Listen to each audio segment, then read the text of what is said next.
Hi, Mark. I'm Alice, and my student number is 48. I'm a junior, and now I'm going to read Awuah, How to Educate Leaders, Liberal Arts. Like many of you here, I'm trying to contribute towards a renaissance in Africa. The question of transformation in Africa really is a question of leadership. Africa can only be transformed by enlightened leaders, and it is my contention that the manner in which we educate our leaders is fundamental to progress on this continent. I want to tell you some stories that explain my view. We all heard about the importance of stories yesterday. An American friend of mine this year volunteered as a nurse in Ghana, and in a period of 3 months, she came to a conclusion about the state of leadership in Africa that had taken me over a decade to reach. Twice she was involved in surgeries where they lost power at the hospital. The emergency generators did not start. There was not a flashlight, not a lantern, not a candle. Pitch black. The patients cut open twice. The first time it was a C-section. Thankfully, baby was out. Mother and child survived. The second time was a procedure that involved local anesthesia. Anesthetic wears off. The patient feels pain. He's crying. He's screaming. He's praying. Pitch black. Not a candle. Not a flashlight. Atlanta Hospital could have afforded flashlights. They could have afforded to purchase these things, but they didn't, and it happened twice. Another time, she watched in horror as nurses watched the patient die because they refused to give her oxygen that they had. And so, 3 months later, just before she returned to the United States, nurses in Accra go on strike. And her recommendation is take this opportunity to fire everyone. Start all over again. Now what does this have to do with leadership? You see, the folks at the Ministry of Health, the hospital administrators, the doctors, the nurses, they are among just 5% of their peers who get an education after secondary school. They are the elite. They are our leaders. Their decisions, their actions matter. And when they fail, a nation literally suffers. So when I speak of leadership, I'm not talking about just political leaders. We've heard a lot about that. I'm talking about the elite, those who've been trained, whose job it is to be the guardians of their society. The lawyers, the judge, the policemen, the doctors, the engineers, the civil servants. Those are the leaders, and we need to train them right. Now, my friend pointed and memorable experience with leadership in Ghana occurred when I was 16 years old. We had just had a military coup, and the soldiers were pervasive in our society. They were a pervasive presence. And one day, I go to the airport to meet my father, and as I walk up this grassy slope from the car park to the terminal building, I'm stopped by 2 soldiers wielding AK-47 assault weapons, and they asked me to join a crowd of people that were running up and down this embankment. Why? Because the path I had taken was considered out of bounds. No sign to this effect. Now I was 16. I was very worried about what my peers at school might think if they saw me running up and down this hill. I was especially concerned of what the girls might think, and so I started to argue with this man. It was a little reckless, but I was 16. I got lucky. A Ghana Airways pilot falls into the same predicament. Because of this uniform, they speak to him differently, and they explain to him that they're just following orders. So he takes their radio, talks to their boss, and gets us all released. What lessons would you take from an experience like this? Several for me. Leadership matters. Those men are following the orders of a superior officer. I learned something about courage. It was important not to look at those guns. And I also learned that it can be helpful to think about girls.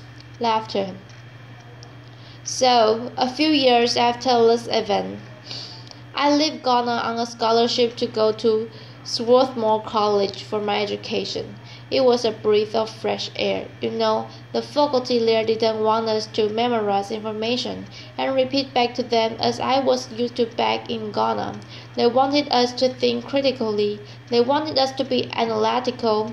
They wanted us to be concerned about social issues. In my economics classes, I got high marks for my understanding of basic economics.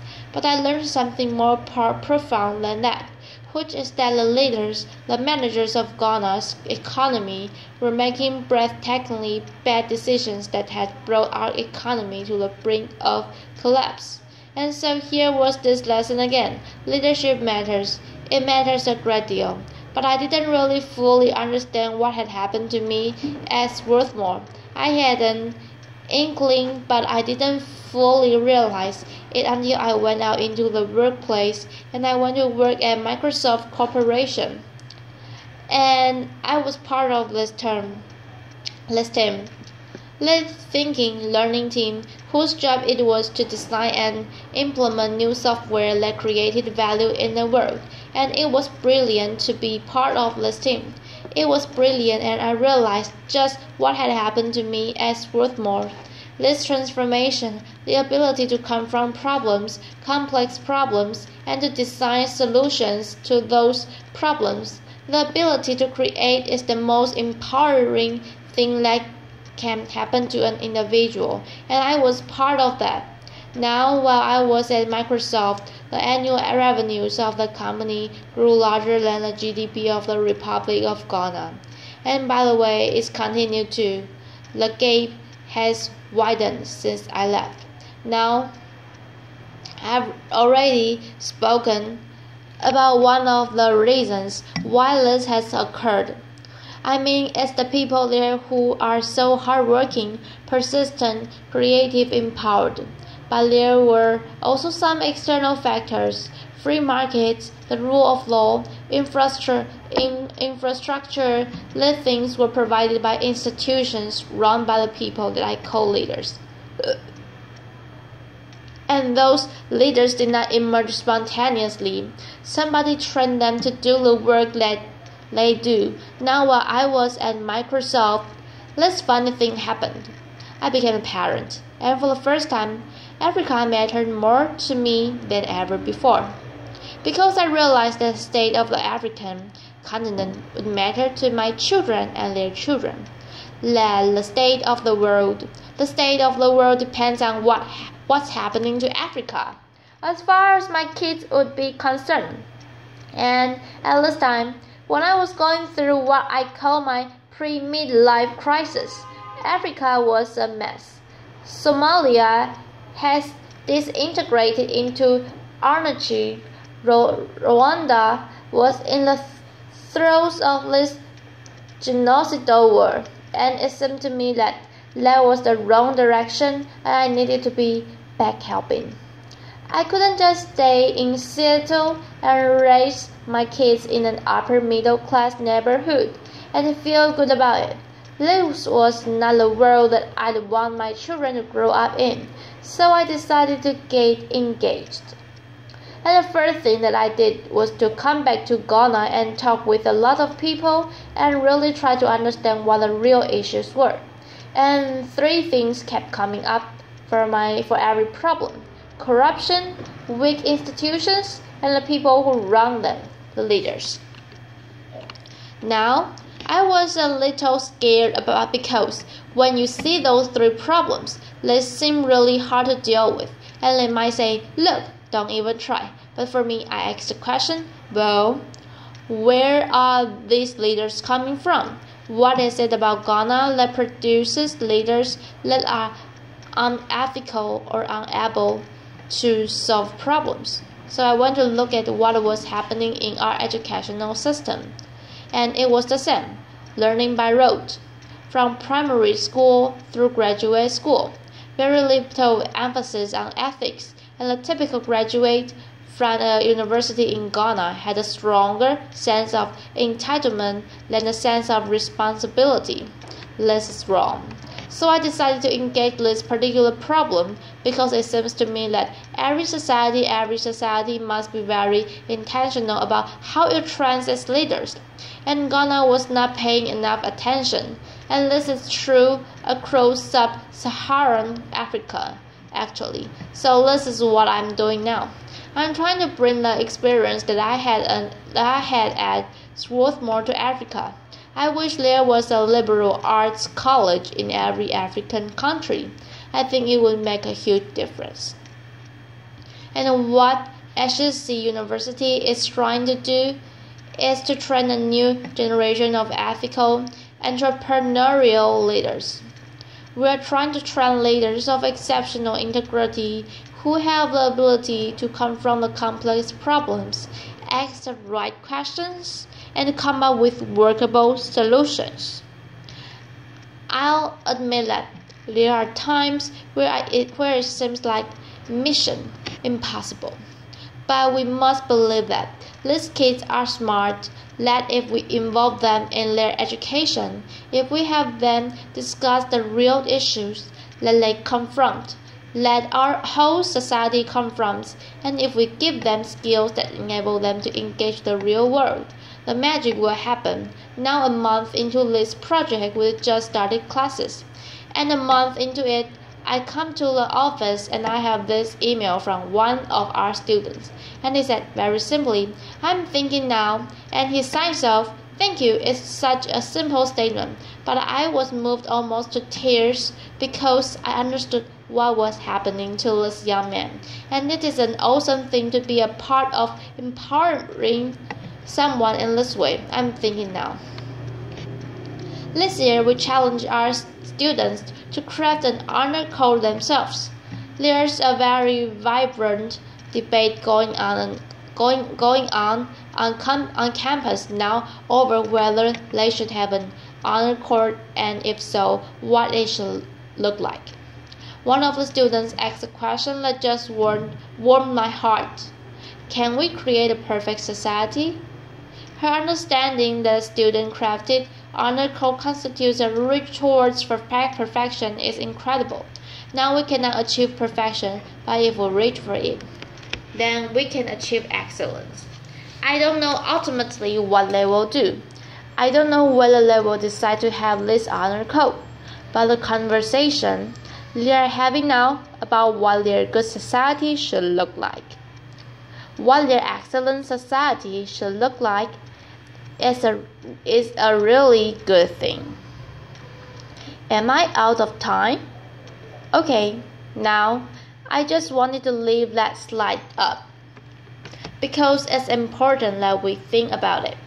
I'm very excited about the fact that every student at HSC University does community service before they graduate. That for many of them, it has been a life-altering experience. These young future leaders are beginning to understand the real business of leadership, the real privilege of leadership, which is after all to serve humanity. I'm even more thrilled by the fact that this year, our student body elected a woman to be the head of student government. It's the first time in the history of Ghana that a woman has been elected head of student government at any university. It says a lot about her. It says a lot about the culture that's forming on campus. It says a lot about her peers who elected her. She won with 75% of the vote. And it gives me a lot of hope. It turns out that corporate West Africa also appreciates what's happening with our students. We've graduated 2 classes of students to date, and every single one of them has been placed. And we are getting great reporting back from corporate Ghana, corporate West Africa, and the thing that they are most impressed about is work ethic. You know, that passion for what they are doing, the persistence, their ability to deal with ambiguity, their ability to tackle problems that they haven't seen before. This is good. because over the past 5 years, there have been times when I felt this is mission impossible. And it's just wonderful to see these glimmers of the promise of what can happen if we train our kids right. I think that the current and future leaders of Africa have an incredible opportunity to drive a major renaissance on the continent. It's an incredible opportunity. There aren't very many more opportunities like this in the world. I believe that Africa has reached an inflection point with the march of democracy and the free markets across the continent. We have reached a moment from which can emerge a great society within one generation. It will depend on inspired leadership, and it is my contention that the manner in which we train our leaders will make all the difference. Thank you, and God bless. Applause. Bye bye, Mark.